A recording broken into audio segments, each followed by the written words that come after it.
ഒരു അടിപൊളി സോങ് വന്നു. സമയം 10 മണി കഴിഞ്ഞ് 11 മിനിറ്റ് ആയിരിക്കുകയാണ്. ഇത് ഗോൾഡ് 101.3 FM. ഇൻ കേസ് നിങ്ങൾ ഫേസ്ബുക്കിൽ ഇപ്പോൾ ഞങ്ങളെ കാണുന്നുണ്ടെങ്കിൽ എത്തുക.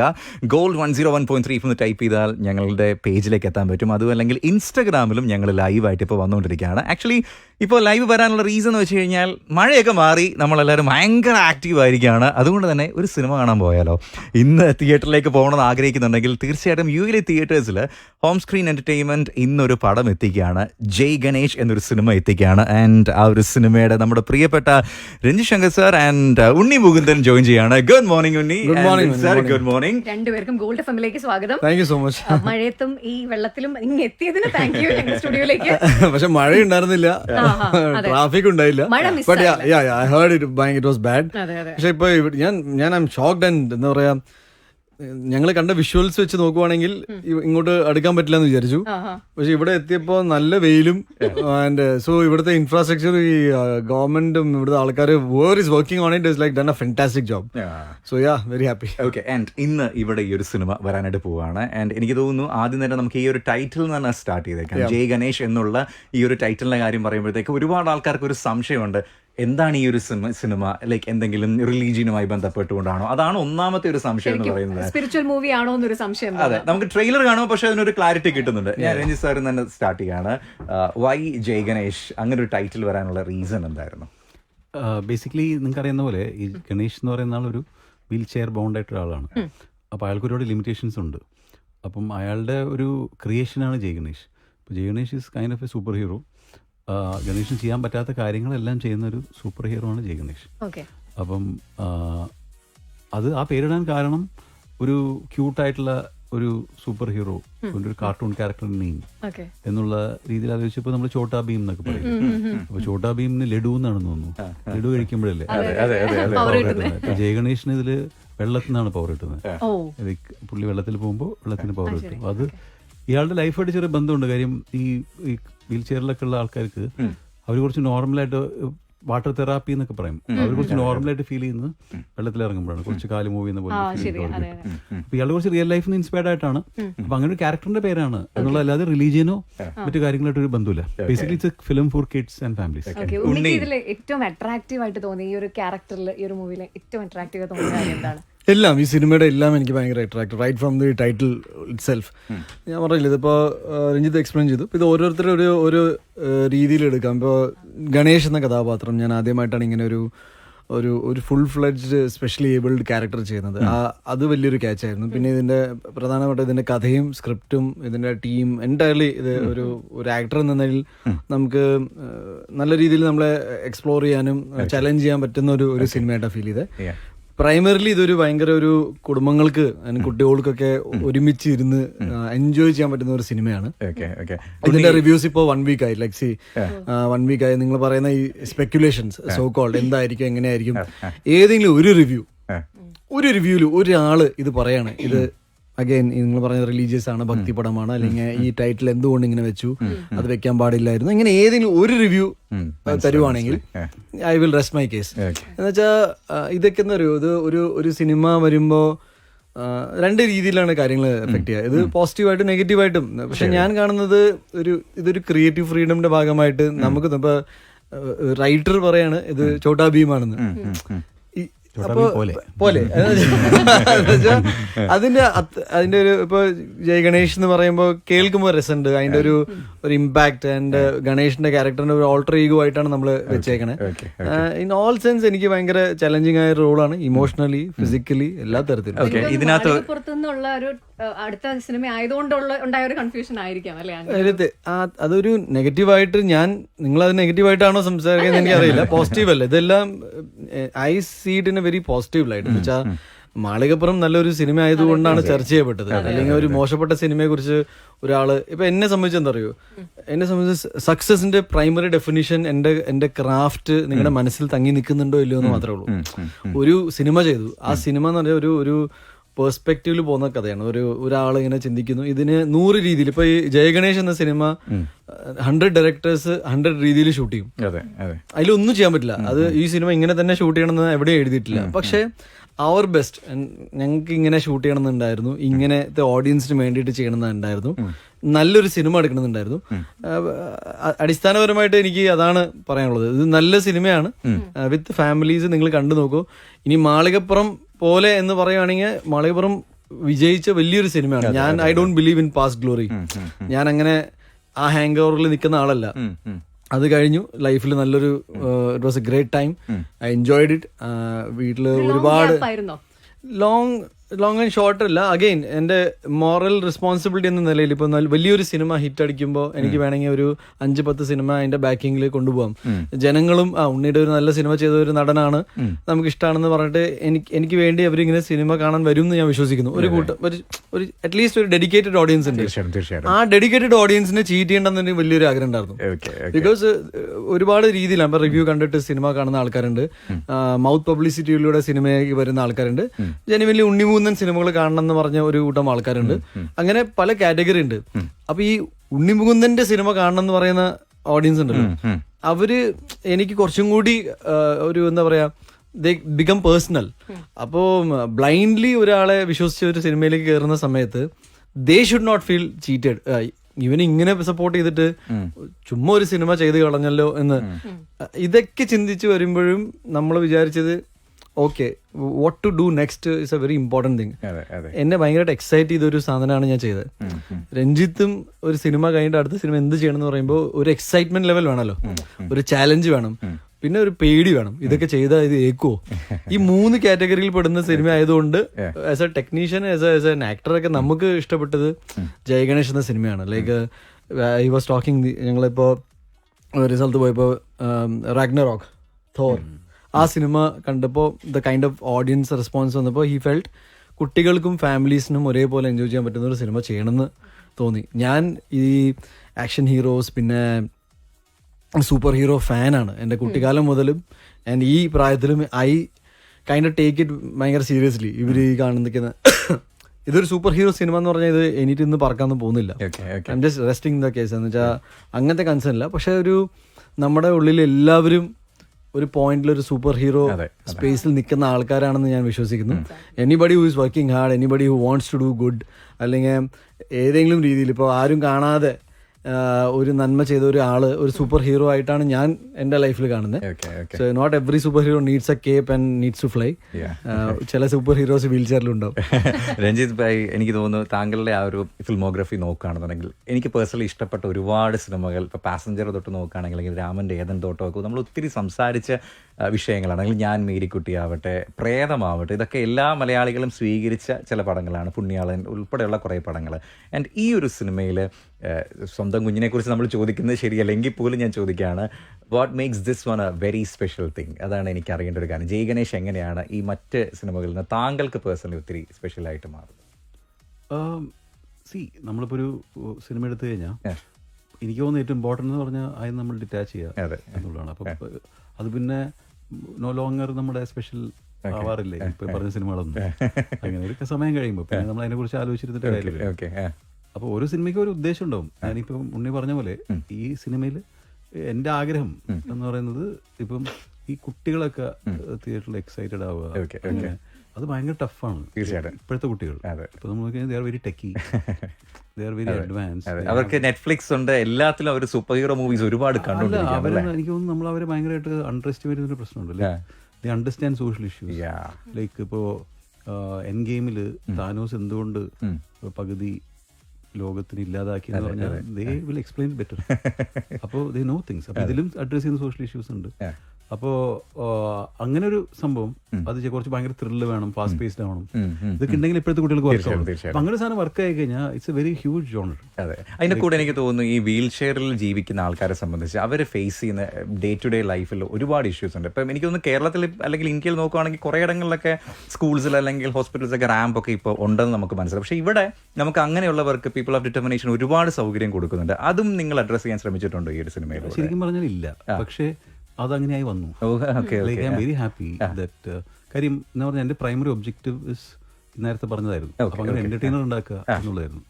അതേസമയം ഇപ്പം ഞാൻ മേരിക്കുട്ടി പോലെ സിനിമ ചെയ്യുമ്പോൾ അതിനകത്ത് നിങ്ങൾ പറഞ്ഞ കാര്യം കൂടി ഉണ്ടായിരുന്നു, ആ കമ്മ്യൂണിറ്റിനെ അഡ്രസ് ചെയ്യാന്ന് പറഞ്ഞു. ഇത് അതിനുവേണ്ടി മനഃപൂർവ്വം ശ്രമിച്ചിട്ടില്ല. പക്ഷേ ഓഫ് കോഴ്സ് നമ്മൾ അതിന് വേണ്ടി ഒരുപാട് പേരോട് സംസാരിക്കുമല്ലോ. പറഞ്ഞു പറയാതെയോ the community feels very well represented. അപ്പോൾ അതിൽ എനിക്ക് ഭയങ്കര സന്തോഷമുണ്ട്. നമ്മൾ പ്ലാൻ ചെയ്തതല്ല. അതെ, എനിക്ക് അതിനകത്ത് ഒരു സീൻ ട്രെയിലർ കണ്ടതാണ്. അതായത് ഒരു തട്ടുള്ള ഒരു ഭാഗത്തെ കയറാൻ വേണ്ടി ശ്രമിക്കും, ഇങ്ങനെ മറിഞ്ഞു വീഴുന്ന ഒരു കാര്യം. അതൊക്കെ ഷൂട്ട് ചെയ്യുന്ന സമയത്ത് ഉണ്ണിയുടെ ഒരു ഫീൽ എന്തായിരുന്നു? ഞാൻ പേടിച്ചു, അതാണ് ബിക്കോസ് ഇത് സ്ക്രിപ്റ്റിൽ ഉണ്ടായിരുന്നില്ല. തന്നെ വീണതാ. അതെയോ? Okay okay. അപ്പോൾ നമ്മളത് ഷൂട്ട് ചെയ്ത് പിന്നെ ഫൈനൽ എഡിറ്റ് ചെയ്തപ്പോൾ അത് യൂസ് ചെയ്തേ ഉള്ളൂ. എനിക്ക് ഒരു സിനിമ ചെയ്യുമ്പോൾ പേഴ്സണലി നമുക്കൊരു ജേണി ഉണ്ട്. ആ ജേണി എനിക്ക് ഭയങ്കര ഇഷ്ടമാണ്. ലൈക്ക് ഒരു കഥ ആലോചിക്കുമ്പോഴും. അപ്പൊ എനിക്ക് ഇന്നലെ ദുബായ് വന്നപ്പോൾ ഫസ്റ്റ് തിങ് ഞാൻ പെട്ടെന്ന് ആലോചിച്ച് like how this place is more equipped for these people എന്ന് എനിക്ക് തോന്നി. മുമ്പ് എനിക്ക് തോന്നിയിട്ടില്ല. ചിലപ്പോൾ കുറച്ച് ഞാൻ തോന്നില്ലായിരിക്കും, ബട്ട് സ്റ്റിൽ അതൊക്കെ ഒരു നമുക്ക് സിനിമ വരുത്തുന്ന മാറ്റങ്ങളാണ്. It refines you, it makes you better person. അങ്ങനെ ഉണ്ടല്ലോ. നമ്മൾ മറ്റുള്ളവരോട് അവരുടെ സിമ്പതി തോന്നുക എന്നുള്ളതല്ല.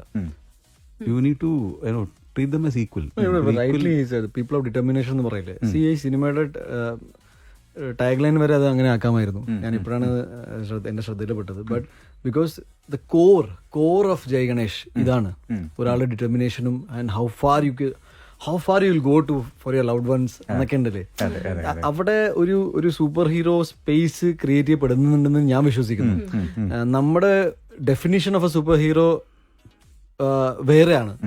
പക്ഷെ ആക്ച്വൽ സൂപ്പർ ഹീറോസ് ഇപ്പൊ അത് ഫാന്റസിയാണ്. ഈ റിയൽ ലൈഫിലെ സൂപ്പർ ഹീറോസിനെ കുറിച്ച് നിങ്ങൾ സംസാരിക്കുകയാണെങ്കിൽ നിങ്ങൾക്ക് എന്തൊക്കെ പറയാൻ പറ്റും? ഒരു അച്ഛൻ ഒരു മകന് വേണ്ടിയിട്ട് അയാളുടെ യൗവനം മാറ്റിവെച്ചു. ഇവിടെ വന്നിട്ട് ഇപ്പൊ ഞാൻ പറയട്ടെ, ഇപ്പൊ പ്രവാസി മലയാളികളുടെ ജീവിതം ബേസിക്കലി ഞാൻ ഇവിടെ ആയതുകൊണ്ട് കൃത്യമായിട്ട് റിലേറ്റ് ചെയ്യാൻ പറ്റുന്ന രീതിയിൽ പറയാം. He works day in day out. നാട്ടിൽ ഫാമിലീസ് ഉണ്ടാവും, അവർക്ക് വേണ്ടിയിട്ട് കഷ്ടപ്പെട്ട് ഇവിടെ സമ്പാദിച്ചിട്ട് ഒരു വലിയ തുക അങ്ങോട്ട് അയച്ചു കൊടുക്കുക.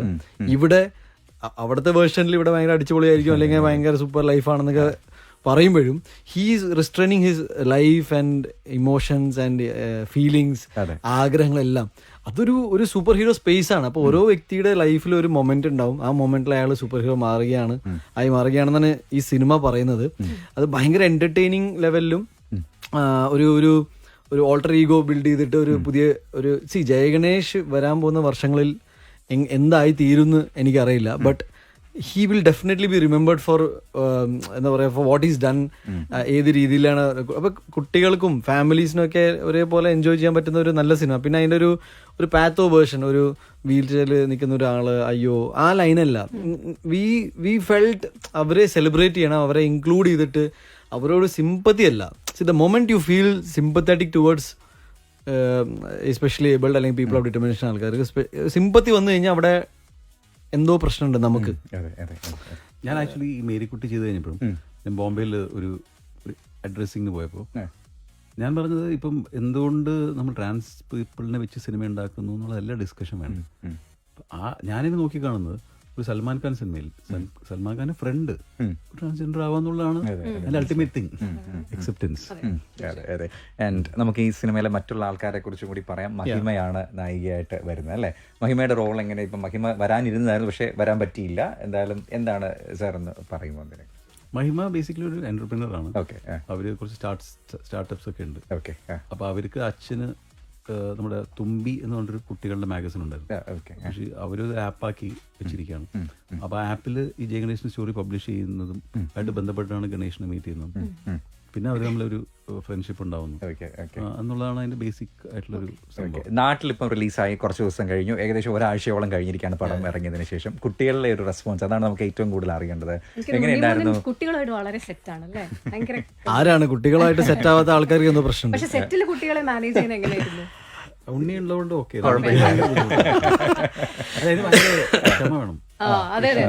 എനിക്ക് തീരെ ഇല്ല.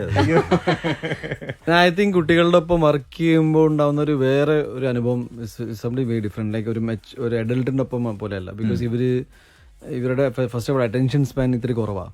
ബിക്കോസ് ഇങ്ങനെ ക്യൂരിയസ് ആണ്. അപ്പൊ ഇത് സംസാരിച്ചുകൊണ്ടിരിക്കുമ്പോൾ അങ്ങോട്ട് പോകും. അപ്പൊ നമുക്ക് പക്ഷെ ഡയലോഗും, but they come up with something really. ആ മുഖത്ത് ചില സമയത്ത് വന്നു പോകുന്ന ചില ഇമോഷൻസും കാര്യങ്ങളൊക്കെ ഇറ്റ്സ് വെരി ഇൻസ്പയറിങ്. അപ്പൊ എനിക്കത് ഞാൻ ഭയങ്കര എൻജോയ് ചെയ്യുന്ന ഒരാളായതുകൊണ്ട്. പിന്നെ ഈ ക്ഷമയുടെ കാര്യത്തിൽ എനിക്ക് കുട്ടികളുടെ കാര്യത്തിൽ ഞാൻ ക്ഷമിച്ചിരിക്കും. എനിക്ക് മുതിർന്നവരുടെ അടുത്ത് വരുമ്പോഴാണ് എന്റെ ക്ഷമയുടെ അപ്പൊ but it's A refreshing experience ഇങ്ങനെ കുട്ടികളുടെ ഒപ്പം വർക്ക് ചെയ്യാൻ. അപ്പൊ എല്ലാ നമുക്ക് എപ്പോഴും അങ്ങനെ അവസരം കിട്ടില്ല. I feel I M blessed that Malikappuram പോലത്തെ ഒരു സിനിമ സംഭവിച്ചു, ജയഗണേഷ് എന്നൊരു സിനിമ സംഭവിച്ചു. ഇനി എൻ്റെ അടുത്ത് വരാൻ പോകുന്നൊരു സിനിമയുണ്ട് ഗെറ്റ് സെറ്റ് ബേബി. അതിലും കുട്ടികളെ സംബന്ധിച്ചുള്ള ഒരു ഏരിയ ഉണ്ട്. That is I play IVF doctor. അപ്പൊ അത് ആ സിനിമയ്ക്ക് പ്രൊമോഷൻ വരുമ്പോൾ കൂടുതൽ സംസാരിക്കാം. അതിനുശേഷം ഐ തിങ്ക് അങ്ങനെ ഒരു സ്ക്രിപ്റ്റ് ഇല്ല, ബിക്കോസ് ഇതൊക്കെ ഓർഗാനിക്കലി വന്ന് ചേരുന്ന പരിപാടിയാണ്. പിന്നെ എനിക്ക് അതിനോട് ഒരു താല്പര്യമുള്ളതുകൊണ്ട് ഞാനത് സ്വീകരിക്കുന്നു. ഓക്കെ, ശരി. നമുക്ക് ഈ ട്രെയിലറിലുള്ള ഒരു ഡയലോഗ് എനിക്ക് തോന്നുന്നു ഈ പീപ്പിൾ ഓഫ് ഡിറ്റർമിനേഷൻ ആൾക്കാർക്ക് ഒരുപാട് സ്ട്രൈക്ക് ചെയ്തിട്ടുണ്ടായിരിക്കും. അതിനകത്ത് ഉണ്ണിയെടുത്ത് ചോദിക്കുന്നുണ്ട്, നിനക്ക് ഇങ്ങനൊരു വിധി വരാൻ കാരണം എന്ന് പറഞ്ഞിട്ടുള്ള ഒരു വഴക്ക് നിങ്ങൾ തമ്മിൽ ഉണ്ടാവുന്നുണ്ട്. ആ ഒരു പെർട്ടിക്കുലർ സീനൊക്കെ കണ്ടിട്ട് ആരെങ്കിലും സാറിൻ്റെ അടുത്ത് വിളിക്കുമോ, അല്ലെങ്കിൽ അങ്ങനെ ആ സിനിമ ടോട്ടാലിറ്റിയിൽ കണ്ടിട്ട് പീപ്പിൾ ഓഫ് ഡിറ്റർമിനേഷൻ ആയിട്ടുള്ള ആരെങ്കിലും വിളിച്ചിരുന്നു, അല്ലെങ്കിൽ അവരുടെ ഒരു അവസ്ഥ ലൈക്ക് അവരും പലപ്പോഴും കേട്ടിട്ടുള്ളൊരു കാര്യമായിരിക്കും, നീ ഇങ്ങനെ ആവാൻ കാരണം ഇങ്ങനെയാണ് എന്നൊക്കെ പറഞ്ഞിട്ടുള്ള ഒരു ശാപവാക്കുകൾ പലപ്പോഴും കേട്ടിട്ടുണ്ടായിരിക്കും. അങ്ങനെ ആരെങ്കിലും വിളിച്ചിരുന്നോ? ഒരുപാട് പേര്. അതിൽ ബേസിക്സ് എനിക്ക് തോന്നിയ പേഴ്സണലി തോന്നിയ വിഷമം, ഞാൻ ഇന്നലെ ദുബായിൽ വന്നപ്പോൾ കാര്യം പറഞ്ഞത്, ഈ ഒരുപാട് പേര് ഇത് സിനിമ കാണാൻ പോവുകയും പലർക്കും കാണാൻ പറ്റിയിട്ടില്ല. കാരണം നമ്മുടെ തിയേറ്ററിൽ നല്ല ഫെസിലിറ്റീസ് ഇല്ല. അപ്പം നോക്കൂ, അവരുടെ ട്രാജഡി ഭയങ്കരമല്ലേ. അതായത് അവർക്ക് ഒരു സ്ഥലത്ത് ഒരു സിനിമ കാണാൻ അവർ ലൈഫിൽ ചിലപ്പോൾ ഒരു സിനിമ കണ്ടിട്ടുണ്ടാവില്ല. സിനിമ കാണാൻ ഒന്ന് ഫസ്റ്റ് തിങ് തിയേറ്ററിൽ ഫെസിലിറ്റി ഇല്ല. 2 ഇനി അവർ കഷ്ടപ്പെട്ട് കയറിയാൽ തന്നെ എല്ലാവരും അവർ നോക്കുന്ന ഒരു വിചിത്ര ജീവനെ നോക്കുന്ന പോലെ. അപ്പൊ അത് തന്നെ ഭയങ്കര ബുദ്ധിമുട്ടല്ലേ അങ്ങനെ വന്നിരുന്നത്. അപ്പോൾ ഒരുപാട് പേര് അതിനെപ്പറ്റി പറഞ്ഞു. That was not our intention.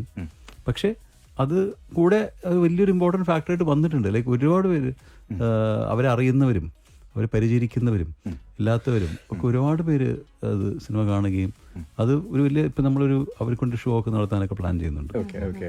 നാളെ ഷോ ഉണ്ട് അവിടെ നാട്ടിൽ വെച്ചിട്ട്. അവർ തന്നെ ഒരു കൂട്ടം ആൾക്കാർ സെലക്ട് ചെയ്തിട്ട് അവരെ സപ്പോർട്ട് ചെയ്യാൻ ഒരു 10-50 പേര് ചേർന്ന് നാളെ നാട്ടിലൊരു ഷോ. ഞാനിപ്പോൾ അറിഞ്ഞതേ ഉള്ളൂ. ശരി. ഉണ്ണിയുടെ ലൈഫിലെ ഒരു സൂപ്പർ ഹീറോ ആരാണ്? എൻ്റെ അച്ഛൻ. അത് പലയിടത്തും എഴുതിയിട്ടുണ്ട്. എനിക്ക് തോന്നുന്നു ഉണ്ണി തന്നെ പല ഫേസ്ബുക്ക് പോസ്റ്റുകളിലൊക്കെ തന്നെ അച്ഛൻ്റെ ചിത്രം ഉൾപ്പെടെ പലതും എഴുതിയിട്ടുണ്ട്.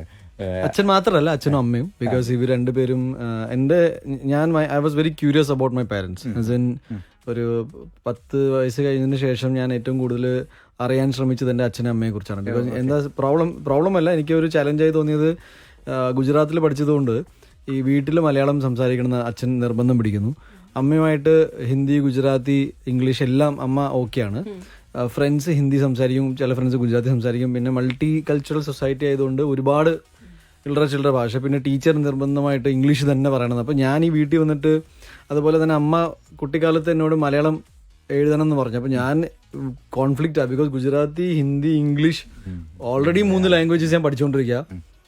അപ്പോൾ ഞാൻ മലയാളം പഠിക്കുന്നില്ല എന്ന് പ്രൈമറി സ്കൂളിൽ വന്നപ്പോൾ തീരുമാനിച്ചത്. ബിക്കോസ് എന്നെ കൊണ്ട് പറ്റുന്നില്ല, എന്തിനാണ് ഞാൻ ഇത്രയും. അപ്പോഴാണ് വിചാരിച്ചത്, നമ്മൾ ഈ മലയാളികളായ ആൾക്കാർ എന്തിനാണ് ഗുജറാത്തിൽ താമസിക്കുന്നത്, നമുക്ക് നാട്ടിൽ താമസിച്ചൂടെ എന്നൊരു ചോദ്യത്തിന് അപ്പുറത്താണ് അച്ഛനെ കുറിച്ച് അമ്മ കഥകൾ പറയാൻ തുടങ്ങിയതും എന്തുകൊണ്ടാണ് തൃശ്ശൂരിൽ ബിസിനസ് ചെയ്ത അച്ഛൻ ഇപ്പം അഹമ്മദാബാദിൽ വന്ന് താമസിക്കുന്നതും what happen in his life. അച്ഛൻ എൻ്റെ I think 7th standard to 12th standard വരെ അച്ഛൻ യമനിലായിരുന്നു. അപ്പൊ ആ ഏജിൽ ഒരു ഗ്രോയിങ് അപ്പ് ഏജിൽ ഒരു ഫാദർലി ഫിഗർ വീട്ടിലുണ്ടാവുന്നത് ഭയങ്കര ഇമ്പോർട്ടൻ്റ് ആണ്. ബട്ട് സംവേ ഡൗൺ ദി ലൈൻ അച്ഛൻ വീട്ടിലില്ലാത്ത സമയത്തും അച്ഛന്റെ പ്രസൻസ് ഭയങ്കര ഡോമിനേറ്റഡ് പ്രസൻസ് ഉണ്ടായിരുന്നു. അച്ഛൻ 2 വർഷം ചൈനയിലൊക്കെ വർക്ക് ചെയ്തിട്ടുണ്ട്. ഞാൻ എൻ്റെ നല്ല പ്രായം, പിന്നെ ഞാൻ ജോലി സംബന്ധമായിട്ട് ഞാൻ മാറി. ഞാൻ എൻ്റെ അച്ഛനമ്മയായിട്ട് എത്ര close, one of the reason is because എനിക്ക് അവരുമായിട്ട് സമയം സ്പെൻഡ് ചെയ്യാൻ പറ്റിയിട്ടില്ല. But I always feel as A kid എനിക്ക് ഭയങ്കരമായ എഡ്യൂക്കേഷനും നല്ല ഫുഡും എനിക്കൊരു സേഫായ ഒരു സ്ഥലവും ഒക്കെ എൻ്റെ അച്ഛനമ്മയും ഒരുക്കി തന്നു. പക്ഷെ ഇവര് 2 പേർക്കും ഹിന്ദിയും ഗുജറാത്തിയും ഒന്നും അറിയണ്ടായിരുന്നില്ല.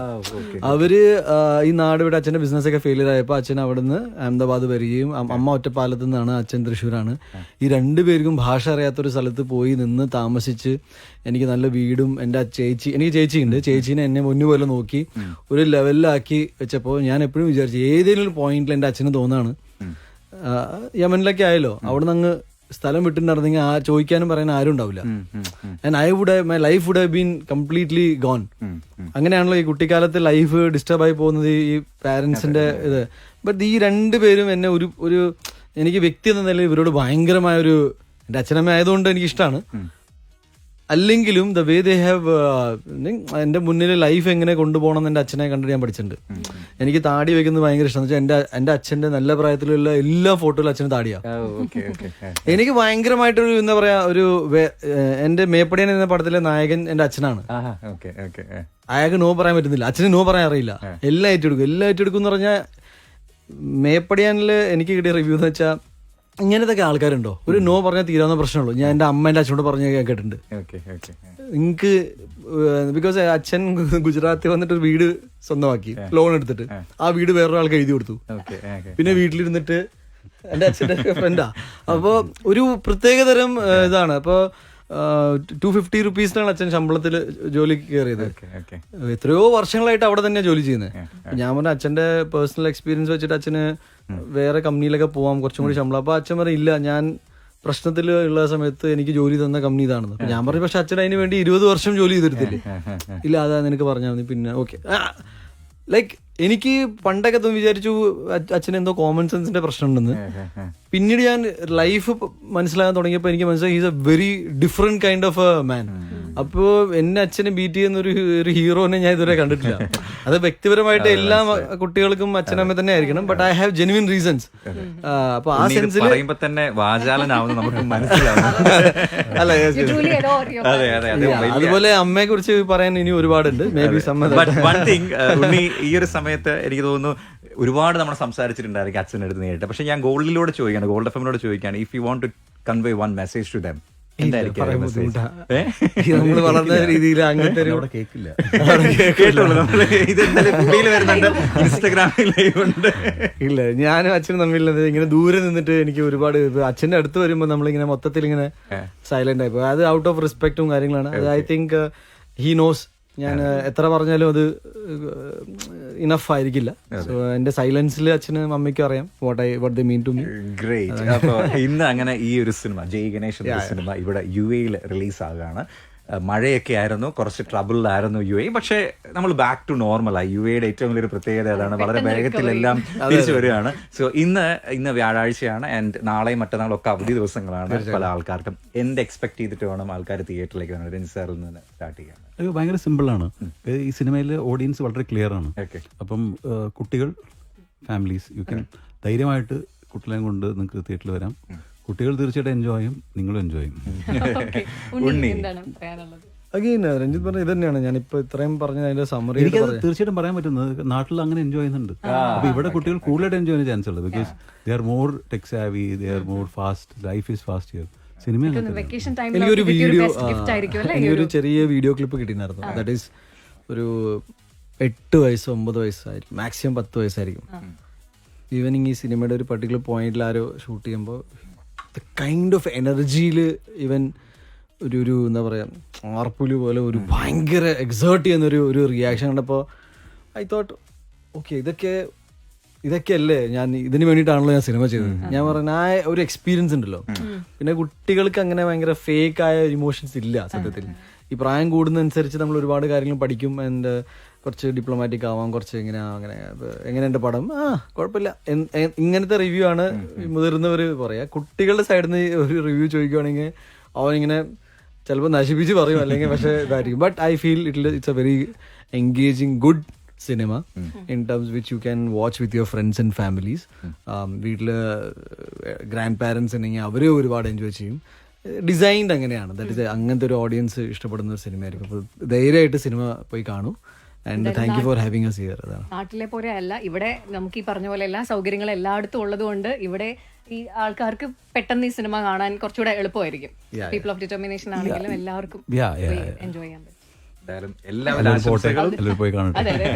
Thank you so much. രാവിലെ വന്നതിന് വലിയൊരു താങ്ക്സ് ഉണ്ണി ആൻഡ് ഇൻസർ and of course to Vipin as well.